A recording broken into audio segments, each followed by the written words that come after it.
Ladies and gentlemen, the Secretary of War.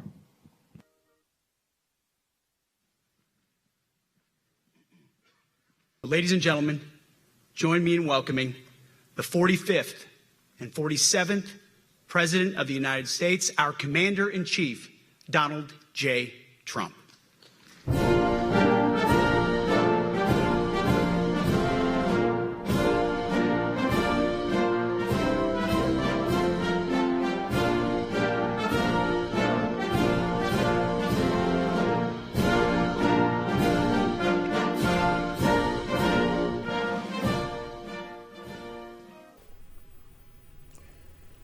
Today's question is, in light of this very recent worldwide mystery Congress of President Trump, the Secretary of Defense Hegsketh, and 850 some odd field commanders from the entire armed services.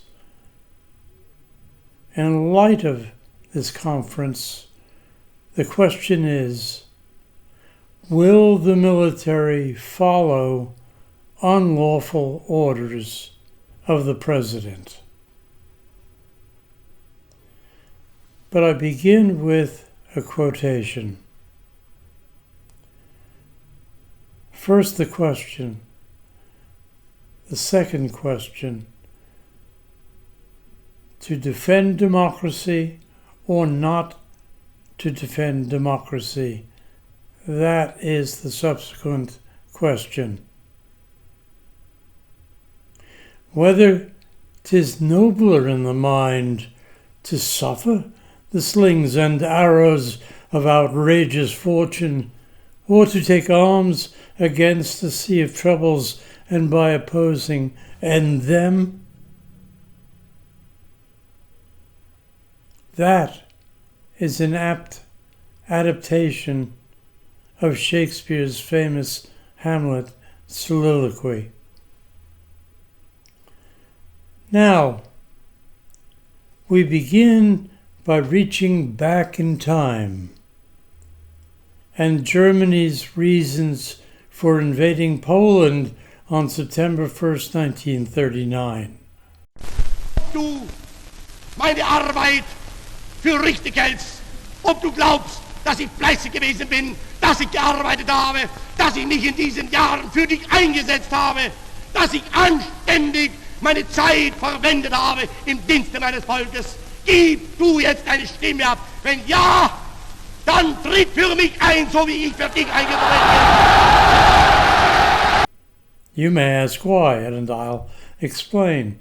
It included Hitler's desire for Lebensraum, which means living space, in Eastern Europe, reclaiming territory lost after World War I, such as the Polish corridor and the city of Danzig, and preparing for a future invasion of the Soviet Union. To justify the invasion, the Nazis cleverly fabricated a concocted, phony attack on a German radio station by Poles and falsely claimed Poland was persecuting ethnic Germans. Really, the reason for this unusual event at Quantico, unusual and costly event at Quantico, is probably not that hard to figure out. It's the greatest of all photo ops. We're all used to photo ops. President Trump with... This meeting was no photo op. Second, it's a way of maybe subliminally, but not so subliminally, exacting loyalty, special loyalty from the most senior officers and enlisted personnel in the U.S. Armed Forces. I think every American, by the way, should watch the video. It's extremely instructive, and even though it's time-consuming and it will annoy many viewers. Now, just as Hitler manufactured a reason to invade and destroy Poland, our Führer, Trump, emulates this kind of approach in attempting to rationalize, of course he cannot justify, his having the U.S. military invade our cities, claiming that they are hotbeds of crime, the enemy within, as he said in his address, requiring a federalization of the National Guard and U.S. military to restore and maintain order using full force.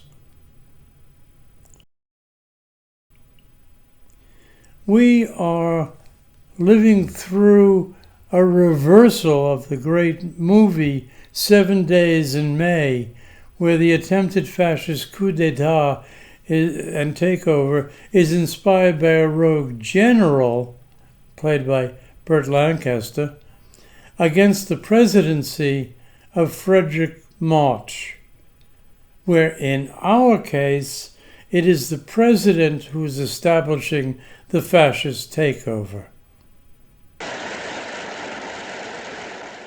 Ladies and gentlemen, you have heard me in my nightly newscasts.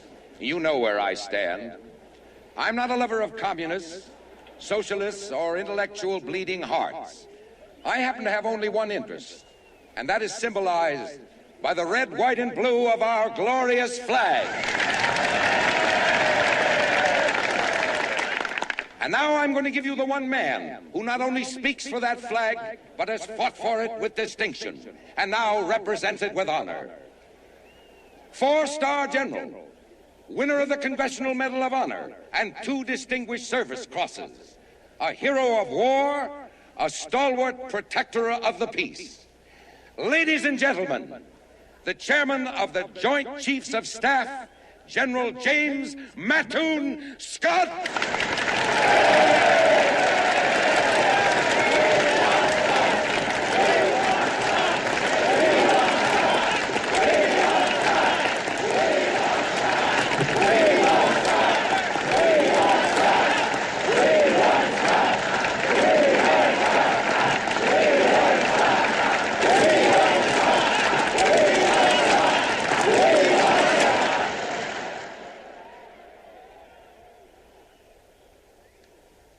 Ladies and gentlemen, members of the American Veterans Order,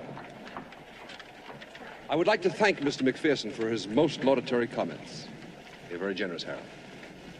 Perhaps patriotism is old-fashioned. Perhaps love of country is outdated. Perhaps even a minute degree of sentiment to one's motherland is to be considered passé. But God help us, and God help our country, if the cynics, the one-worlders, the intellectual dilettantes ever persuade us that these things have passed us by. Because, ladies and gentlemen, patriotism, loyalty, sentiment, they are the United States of America. Of course, Trump's real purpose is to consolidate power and control by brutal physical force, if and when necessary.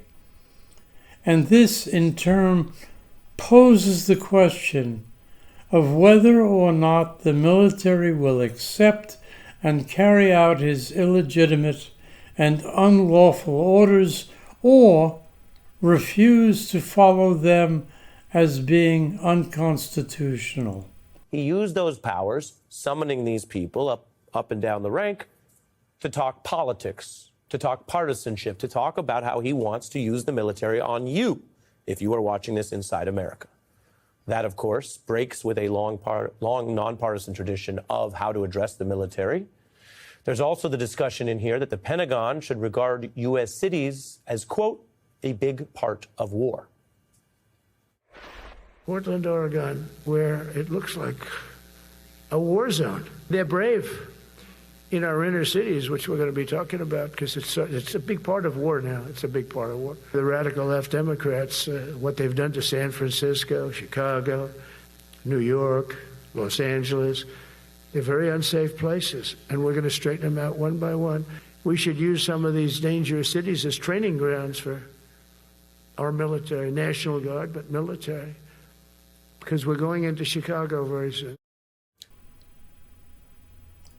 So this subliminal, underhanded effort, characterized by an extraordinary worldwide conference with all the key commanders of the military, held on Tuesday at Quantico by Trump and Hegseth, was not merely performative art and political rally, as some would have you believe, but it was aimed specifically to cajole, indoctrinate, threaten purges, and convince the military at key levels to comply with all of Trump's orders as part of their unwritten loyalty oath to him over their oaths to defend the U.S. Constitution from all enemies, foreign and domestic.